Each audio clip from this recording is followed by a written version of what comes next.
മഹാലക്ഷ്മി സീരിയലിൻ്റെ പുതിയൊരു എപ്പിസോഡിലോട്ട് എല്ലാവർക്കും സ്വാഗതം.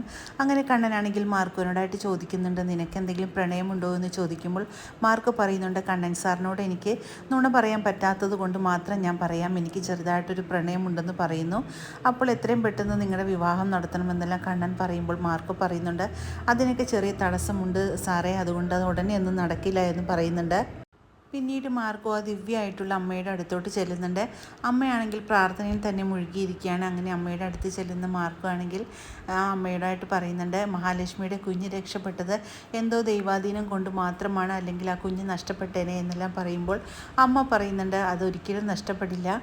ആ കുഞ്ഞിന് ശ്രീകൃഷ്ണൻ്റെ ജനനം പോലെ തന്നെ ജനനത്തിന് മുമ്പും ജനനത്തിന് ശേഷവുമെല്ലാം വളരെ ബുദ്ധിമുട്ട് ആയിരിക്കും, പക്ഷേ ഒരു കുഴപ്പവുമില്ലാതെ ആ കുഞ്ഞ് ഈ ഭൂമിയിൽ ജനിച്ച് വീഴുക തന്നെ ചെയ്യും.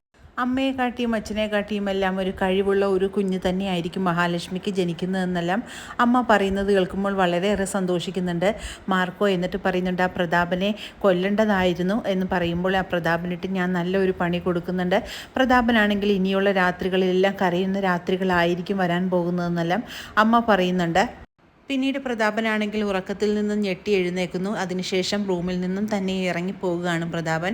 അങ്ങനെ മുറ്റത്തോട്ട് ഇറങ്ങുന്ന പ്രതാപനാണെങ്കിൽ തട്ടി വീഴുന്നെല്ലാമുണ്ട്. അങ്ങനെ തട്ടി വീഴുന്നിടത്തുനിന്ന് പ്രതാപനാണെങ്കിൽ ഞാനിതെവിടെയാണെന്നെല്ലാം പറഞ്ഞുകൊണ്ട് എഴുന്നേൽക്കുന്ന സമയത്ത് ഒരു പ്രത്യേക തരം വെളിച്ചം കാണുന്നു. അങ്ങനെ പേടിച്ചുകൊണ്ട് പ്രതാപൻ ചോദിക്കുന്നുണ്ട്, ആരാണെന്ന് ചോദിക്കുമ്പോൾ നമ്മുടെ കണ്ണൻ്റെ അച്ഛനെയാണ് കാണുന്നത് പ്രതാപൻ. അങ്ങനെ അച്ഛനാണെങ്കിൽ അടുത്തോട്ട് വരുന്നത് കാണുമ്പോഴേക്കും പ്രതാപനാണെങ്കിൽ ആകെ അലറി കരയുന്നുണ്ട്.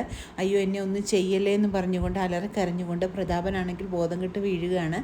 അതേസമയം പിറ്റേ ദിവസം മുത്തശ്ശിയാണെങ്കിൽ പ്രതാപനെ റൂമിൽ കാണാതെയാകുമ്പോൾ പുറത്തോട്ട് ചെന്ന് അന്വേഷിക്കുന്ന സമയത്ത് പ്രതാപനാണെങ്കിൽ മുറ്റത്ത് ബോധമില്ലാതെ കിടക്കുന്നതാണ് കാണുന്നത്. അങ്ങനെ അവരെല്ലാവരും കൂടെ പ്രതാപൻ്റെ മുഖത്ത് വെള്ളം തെളിച്ച് പ്രതാപനോടായിട്ട് കാര്യങ്ങളെല്ലാം ചോദിക്കുന്നുണ്ട്.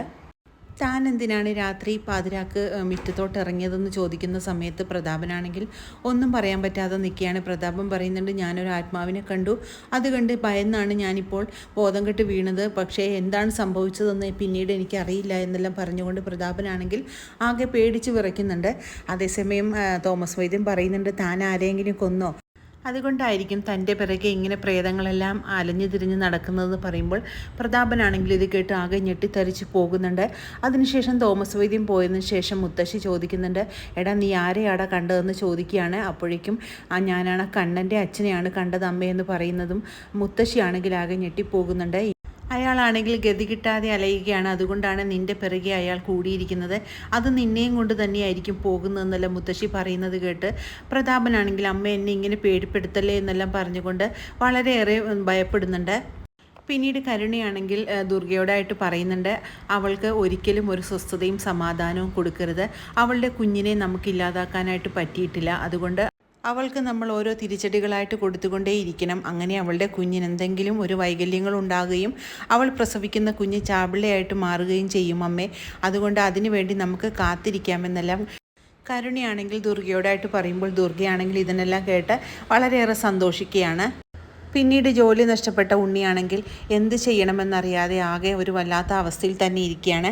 അതേസമയം ഉണ്ണിയാണ് മനസ്സിൽ വിചാരിക്കുന്നുണ്ട്, എൻ്റെ അച്ഛൻ നഷ്ടപ്പെട്ടില്ലായിരുന്നെങ്കിൽ എനിക്കിന്ന് ഇയാളുടെ പിറകെയും ഇവളുടെ പിറകെയും അലയേണ്ടി വരില്ലായിരുന്നു, എൻ്റെ ജീവിതം തന്നെ മാറി മറിഞ്ഞേനെ എന്നെല്ലാം വളരെ ദുഃഖത്തോടു കൂടി തന്നെ അങ്ങനെ ഓർത്തിരിക്കുന്ന സമയത്ത് അങ്ങോട്ട് കരുണ വരുന്നുണ്ട്.